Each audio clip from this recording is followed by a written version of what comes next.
praises to Yahweh Ba'Shem Yahushai Ba'Shem HaKadosh. Double honors to the elders and apostles, chiefly your great millstone.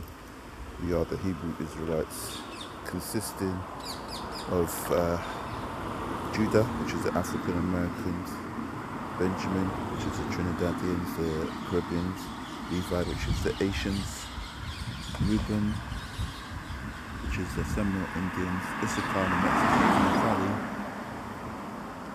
which are the Samoans, Islanders, Hawaiians, and Masana, which is the Cubans, Zebulon, which is the Guatemalans, Simeon, the Dominicans, Asher, which are the Brazilians, Ephraim, which are the Puerto Ricans, and Gad, which are the North American Indians.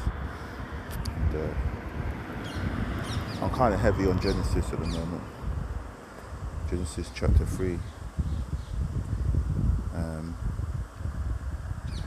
Just the first bit that I'm going to go into. Now the serpent was more subtle than any beast of the field which the Lord God had made. And he said unto the woman, Yea, hath God said, Ye shall not eat of every tree of the garden? And the woman said unto the serpent, We may eat the fruit of the tree, which is in the midst of the garden. God has said, Ye shall not eat, neither shall you touch it, lest you die. And the serpent said unto the woman, You shall not surely die, for God knoweth that the day you eat, then your eyes shall be opened, as God's know good and evil. And the woman saw that the tree was good for food, and it was pleasant to the eyes, and the tree to the desire to make one wise. So you see the thing that it just shows you there, like how, like they even made their decision basically. It was good, it felt good, it looked good, and she felt she's gonna get sorted by it. And to this day, nothing's really changed, man. You want to try and get a woman to,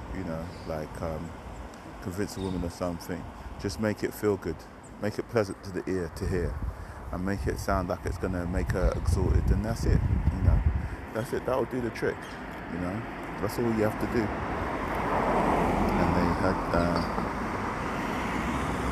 and the tree to be desired to make one wise, she took the fruit of the earth and did eat. He also gave unto her husband with her, and he did eat. And the eyes of them were of them both were opened, and they knew that they were naked. And they sewed fig leaves together to make themselves aprons. That's them realizing, that there is sin, that it's only God that they could sin. They had the capacity to sin. They could go on the left hand side, they could go on the right hand side. They understood that there was two sides to this. There wasn't just one way to live a life. There was, and it goes on, like you look into the history and genealogy of cain and Babylon and their religion. You see that the serpent is a way of life. The serpent side is a way of life. To this day, people, it was even said that people of Bohemian Grove, they were worshipping the serpent. So they were worshipping this left-hand side of life. And that's my opinion. That this left-hand side is quite largely matriarchal. So wherever you see this left-hand side, there's a big sort of worship there. And then there's clues all in our society, like the chessboard and that sort of thing. That might tell us where these things are coming from, but that's by the by. So that's kind of what I want to bring out today. For God doth know that in the day that ye eat thereof, then your eyes shall be opened, and ye shall be as gods, knowing good and evil. And that wasn't a lie. That was the truth. Their eyes were open, and they did but it did damage. Because now they had the choice to choose an easy path that was leading to damnation, or the straight way which they were walking naturally before. So that's the serpent didn't really lie. Deceived them. He got to think that something was good that was buzz, and that's, to this day, that those things hold. So, so that's all that I kind of was going to bring out to start off with. And Adam knew his wife, and she conceived and bare Cain, and said, I have gotten a man from the Lord. And she said, and she again bare his brother Abel, and Abel was a keeper of sheep, Cain was a tiller of the ground. And in the process of time, it came to pass that Cain brought the fruit of the ground and offering to the Lord, and Abel he brought of the firstlings of his flock and the fat thereof. And the Lord had respect unto Abel his offering, but unto Cain his offering He had no respect. Why didn't he have any respect? Because Cain weren't right, and you don't. And the Lord don't need to wait till you prove. Like in this society, we're innocent until proven guilty. But the Lord knows whether you're a bad seed from the start. So you're like, you didn't really give any respect. But also, look at what Cain did. And Cain brought the fruit of the ground offering to the Lord. Yeah. And Cain was very rough. And his countenance fell, and the Lord said to him, why art thou rough, and why is thy countenance fallen? If thou dost well, shall it not be accepted? And if thou dost not well, sin lieth at the door, and unto thee shall be his desire, and thou shalt rule over him. So that's sin, sin, or maybe talking about Satan, that his desire unto thee, so his desire, you'll be subject unto Satan's desire if sin lieth at the door, if you don't do well, and let's see what Satan, so basically you're supposed to atone for your sinful relationships, bro. That's what the way to be sin is death. If you want to pay and have somebody take your sin away, or to give an offering, whether it's a peace offering or a thanksgiving offering or a sin offering, that's detailed in the bit, because you've got to bring in something that's live. So you didn't do what you just brought some fruits. The Lord said, well, you didn't follow the rules, bro. If you don't follow the rules, you ain't going to get the results. Play stupid games, get stupid prizes, really. So, at the end of the day, he shouldn't be rough. But then, you can see that Cain's got the elements of Esau in his system, because he's getting angry. Esau cries a lot. He gets angry, gets all in his feelings. Even though he just gets called out for his bullshit, Esau is always getting in his feelings. Why is thy countenance fallen? If thou dost well, shall it not be accepted? If thou dost not well, sin lieth at the door. And unto thee shall be his desire. So unto you shall the desire of Cain, the desire of Satan, of sin, of Satan, and thou shalt rule over him.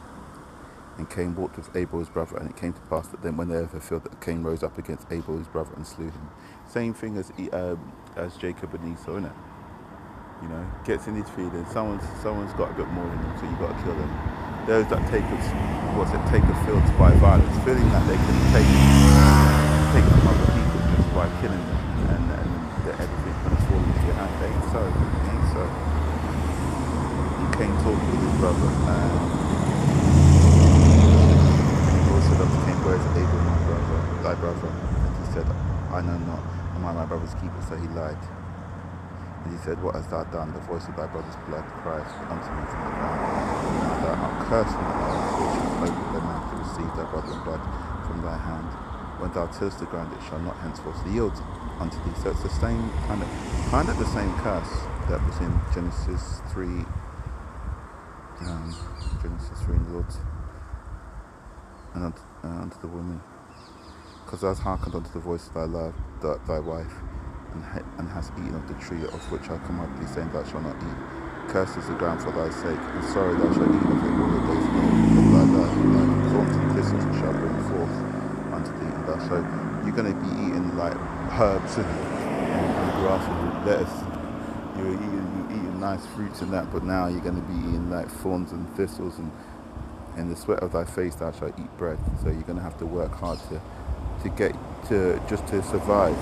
Whereas you were just chilling before, now you're going to have to work. But now Cain's curse is that the earth ain't even going to want to deal with you anymore. It ain't going to even want to bring forth any food for you. Let me see. When thou tillest the ground, it shall. And it's true, because Esau, even to this day, don't really do that much farming. If there's anybody that's picking or tending farms, it's the immigrants. He owns the land. You won't see Esau. You won't really see Esau going in there. They do their gardening and stuff, but there's never that abundance that you see in the countries of other nations, in the gardens and in the fields of other nations.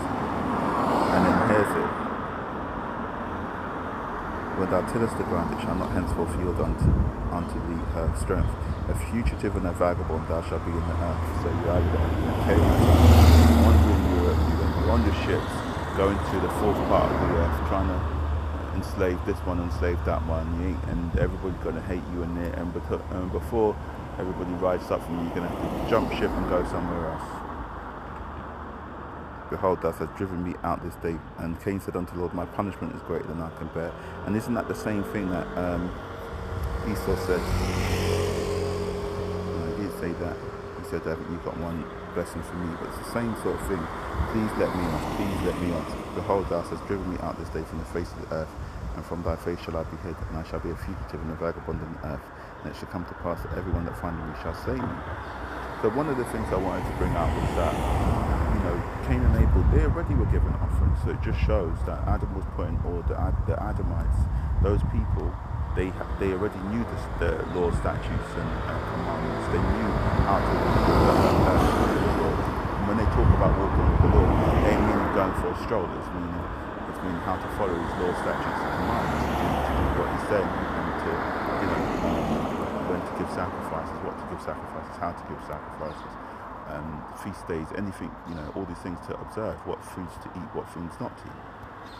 So these things were already established, as the walk with the Lord. When they're walking with the Lord, and the garden is talking about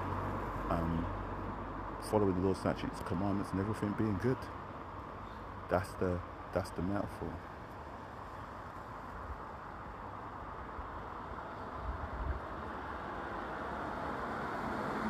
I'm just going to go to the mark of Cain and close out. Behold, thou hast driven me this day from the earth, and from thy face shall I be hid, and I shall be a fugitive and a vagabond in the earth. And it shall come to pass that everyone that findeth me shall slay me. And the Lord said unto him, therefore, whoever slaves Cain, vengeance shall be taken on him sevenfold. And to this day, a little white girl gets killed by some, I don't know, 9/11, and then you have to. Esau goes out and destroys the whole country. Same with Amalek.